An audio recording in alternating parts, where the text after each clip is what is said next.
Hey everybody, my name is Savannah and welcome back to my booktube channel.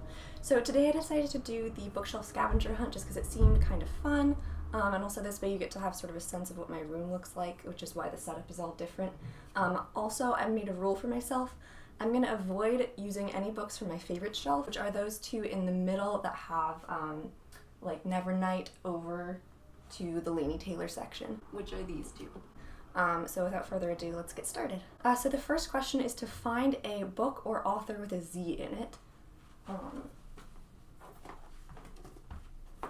This one was easy for me because I picked Bruja Born by Zoraida Cordova. I just traded for this on Twitter, so I was thinking about it.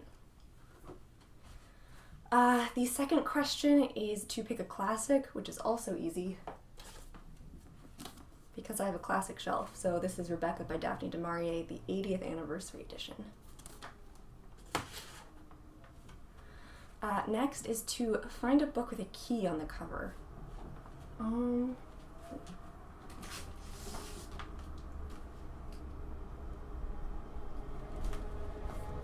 So this is definitely kind of cheating, but the Loom Saga by Elise Kova was published by Key Publishing. So there's a key on the spine to all of them. Find something on my bookshelf that's not a book. I have a lot of candles by Icy Designs because I'm extra at collecting them. Find the oldest book on my shelf. Now this one is tough because all of my old books are at my parents' house. I'm actually gonna go with this tiny little edition of Franny and Zoe by J.D. Salinger. This is actually my sister's book and she gave it to me 3 or 4 years ago. This is honestly the oldest I have. Baby.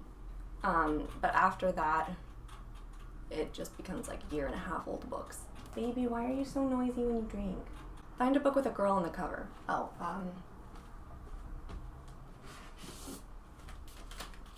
Children of Blood and Bone. Find a book that has an animal in it. Oh, books that have animals. Oh, shit. I don't know if this actually counts, but I went with Hunted by Megan Spooner. This is a Beauty and the Beast retelling, so I went with The Beast. Find a book with a male protagonist. Shit, do I even have any?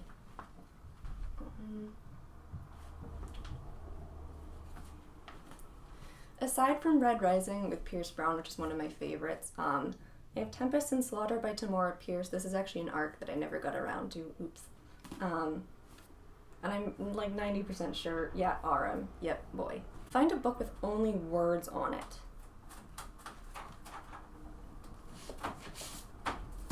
This is The Book Thief by Marcus Zuzak. Find a book with illustrations in it. Oh. The anniversary edition of City of Bones has all these. Find a book with gold lettering.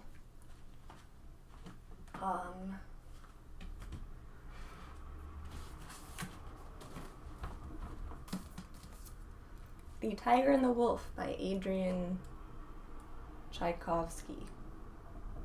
Find a diary, true or fictional.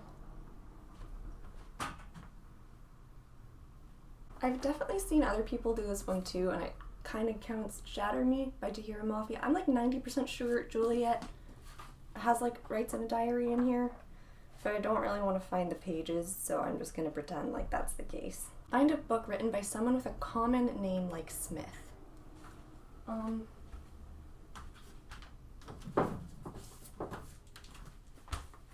Web of Frost by Lindsay Smith. Find a book that has a close-up of something on it.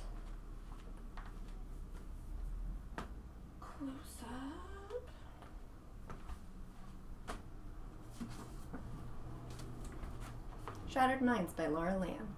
Eyeball. Find a book on your bookshelf that takes place in the earliest time period.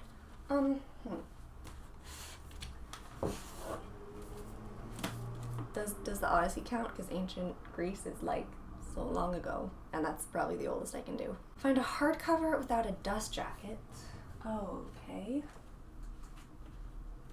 Oh.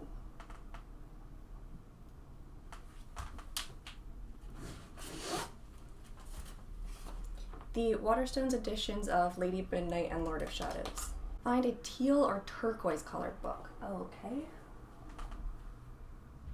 Teal or turquoise?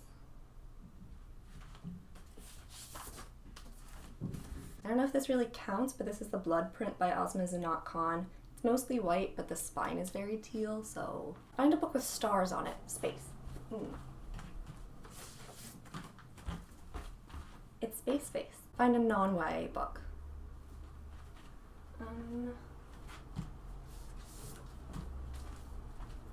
The Emperor's Blades by Brian Staveley. Thank you guys so much for watching. Check back next week.